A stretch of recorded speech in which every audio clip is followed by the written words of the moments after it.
High everyone, welcome back to my channel. मी स्वाती माझ्या Kurade family या यूट्यूब चॅनलमध्ये आपलं स्वागत करते. तर आज आमच्याकडे मकर संक्रांतीनिमित्त छान असा हळदी कुंकवाचा प्रोग्राम ठेवलेला आहे आणि प्रोग्राम कसा होईल काय नाही हे सगळं तुमच्याबरोबर या व्हिडिओमध्ये शेअर करेल. आणि आम्ही ना कालच सगळं जे हळदी कुंकवासाठी लागणार होतं ना ते सगळं काही आणून ठेवलेलं आहे रात्रीच. आणि बायकांसाठी नाश्त्याला काय द्यायचं हे सुद्धा आणून ठेवलेलं आहे. आता फक्त ते बनवायचं आहे आणि डेकोरेशनचं थोडंसं तयारी करून घ्यायची आहे. अशा तरी हे आहेतच सोबत डेकोरेशन करू लागण्यासाठी. तर डेकोरेशन कसं करते काय नाही हे तुमच्याबरोबर शेअर करते आणि नंतर नाश्त्याला काय बनवणार आहे हे सुद्धा शेअर करते. सो व्हिडिओ पूर्ण पहा आणि व्हिडिओ जर आवडला असेल तर व्हिडिओला लाईक करायला विसरू नका आणि कमेंट करायला सुद्धा विसरू नका. ओके, तर चला मग आजचा पूर्ण दिवस असा माझा कसा जातो काय नाही हे सगळं तुमच्याबरोबर शेअर करते. आणि हे घर असं पूर्ण क्लीन करून घेतलेलं आहे मी. छान असं पूर्ण जिथल्या तिथं वस्तू ठेवलेल्या आहेत. आता मुली आल्यानंतरही मला माहिती आहे की हे जसं तसं राहणार नाही आहे, पण आपल्या मनाच्या शांतीसाठी मी घर पूर्ण आवरून घेतलेलं आहे. आता फक्त देवपूजा राहिलेली आहे, देवपूजा करून घेऊ आणि त्यानंतर आपण डेकोरेशनला तयारी करू. चलो मग भेटू.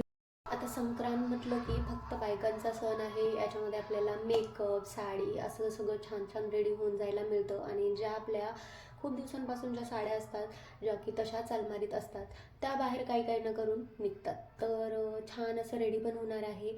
आता रेडी कशी होणार आहे काय नाही हे पण तुमच्याबरोबर शेअर करते आणि खूप दिवसानंतर लॉंग व्हिडिओ येणार आहे. सो लाईक करा, शेअर करा आणि कॉमेंट करायला विसरू नका. ओके, चला मग देवाची पूजा करून घेऊ छान.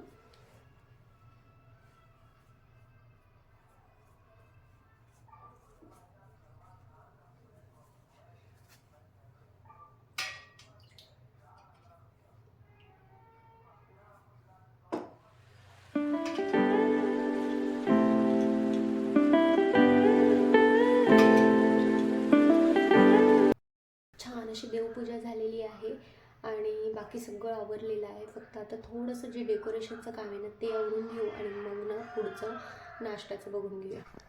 चला, फायनली डेकोरेशनला आम्ही सुरुवात केलेली आहे.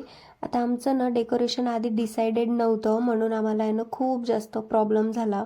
म्हणजे पडद्यांना किंवा मग आम्ही जे देवीची मूर्ती तयार करणार होतो ना त्याच्यासाठी सुद्धा.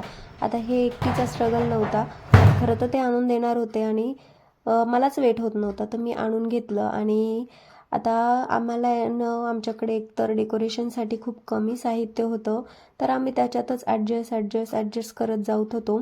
आणि असं आमच्याकडे ना एक मुखुटा होता की जे ना नारळ आपल्याला फिक्स करायचा असतो. पण आम्हाला आहे ना थोड्या वेळानंतर जाणवलं की ते छान दिसत नाही आहे. मग आम्ही ना ते सगळं काढून टाकलं.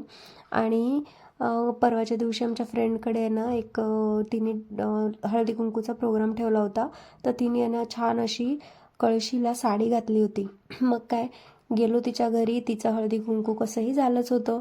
मग तिच्या घरून ना ती कळशीच उचलून आणली आणि इथं ठेवून टाकली. आणि मग काय, बाकीची सगळी अशी छोटी मोठीशी साईडला थोडीशी तयारी केली. जसं की लक्ष्मीचे पावलं ठेवली, रांगोळी काढली, आपले एरिका पामचे जे ट्रीज असतात ते सगळे आणून तिथं मांडले. आता आम्हाला जे जे डेकोरेशन सुचत होतं आम्ही तसं तसं करत होतो. आणि हे सगळं झालं फक्त आणि फक्त कशामुळे, आम्ही प्री प्लॅन नव्हतो म्हणून. जर आम्ही प्री प्लॅन केला असता तर आमचं डेकोरेशन अगदी खूप सुंदर झालं असतं. आणि मेन ना आमच्या दोघांचा पण ना आज सकाळपासूनच मूड थोडासा खराब होता. आता का कशामुळे हे आता तुम्हाला व्हिडिओ तरी सांगू शकत नाही, पण झाला होता. आणि फायनल लुक असा काहीसा होता. आता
आता हे सगळं डेकोरेशन झालं होतं आणि ही रांगोळी जर पाहिली तर ही सुद्धा आम्ही काढलेली नव्हती, कारण ती सुद्धा आम्हाला सुचत नव्हती.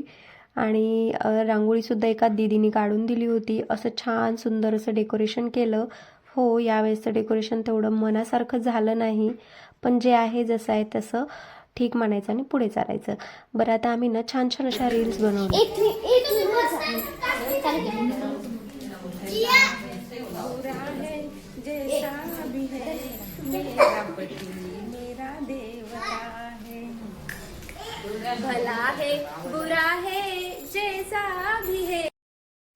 आता या व्हिडिओमध्ये मला काय आलं होतं ना गाण्यामध्ये ते पाहण्यासाठी रील्स पहा. आणि बघा, आता हे सगळं प्रोग्राम झाल्यानंतर सकाळी आहे ना, हे माझं किचन असं एवढं भयंकर झालं होतं. मला याला आवरण्यासाठी कंप्लीट 1 घंटा गेला, पूर्ण असं सगळं व्यवस्थित करून घेण्यासाठी. चला मग आजचा व्हिडिओ इथेच एंड होतो. मी माझं घर आवरते. पुन्हा भेटूयात. Bye everyone.